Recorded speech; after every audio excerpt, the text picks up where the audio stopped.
মোবাইলের এই সেটিংসটি অন করে রাখো। যদি তুমি এই সেটিংসটি অন করে রাখো, তোমার মোবাইল যদি কোথাও কোনো রকম ভাবে যদি হারিয়ে যায় বা কেউ চুরি করে নেয়, সেই মোবাইলটি সে ফেরত দিয়ে যেতে বাধ্য হবে তোমার কাছে।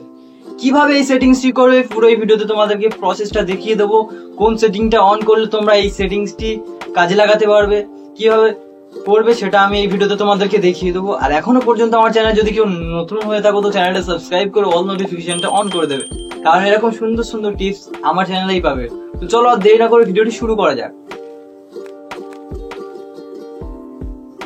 সো ফার্স্ট অফ তোমাকে যেটা করতে হবে, তুমি তোমার মোবাইলের সেটিংসে চলে আসবে এন্ড দেন একটু স্ক্রল ডাউন করবে। এখানে দেখতে পাবে নোটিফিকেশন এন্ড স্ট্যাটাস বার, এটাতে ক্লিক করবে। এটাতে যখন ক্লিক করলে উপরে দেখতে পাবে লক স্ক্রিন, লক স্ক্রিনে ক্লিক করবে and swipe down on lock screen to view notification drawer. এটা এনাবেল থাকবে, তোমরা এটা ডিসেবল করে দেবে সিম্পলি। তো এটা ডিসেবল যখন তুমি করে দেবে, তোমার মোবাইল যখন লক করা থাকবে তখন নোটিফিকেশন ডয়ার নামবে না। নোটিফিকেশন ডয়ার না নামলে তুমি ইন্টারনেট অন করতে পারবে না, লোকেশন অফ করতে পারবে না, কিছু করতে পারবে না। তো সেকেন্ড সেটিংসটি অন করার জন্য তোমার মোবাইলের সেটিংসে চলে আসবে এন্ড দেন একটু স্ক্রল ডাউন করবে। স্ক্রল ডাউন করার পর এখানে দেখবে পাসওয়ার্ড এন্ড সিকিউরিটি, যেটা সবার মোবাইলেই থাকে, প্রায় সব মোবাইলেই থাকে। তো এটাতে তোমরা ক্লিক করবে। এটাতে যখন তোমরা ক্লিক করবে, তো এখানে দেখতে পাবে সিস্টেম সিকিউরিটি, সিস্টেম সিকিউরিটিতে ক্লিক করবে।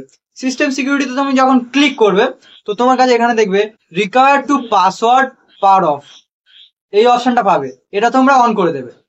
এটা যখন তুমি অন করে দেবে, ধরো তোমার মোবাইলে চুরি হয়ে গেছে, কেউ চুরি করে নিয়েছে, তখন সে যদি পাওয়ার অফ করতে চায়, পাওয়ার অফ করার সময় তোমার ফিঙ্গারপ্রিন্ট চাইবে, তোমার পাসওয়ার্ড চাইবে।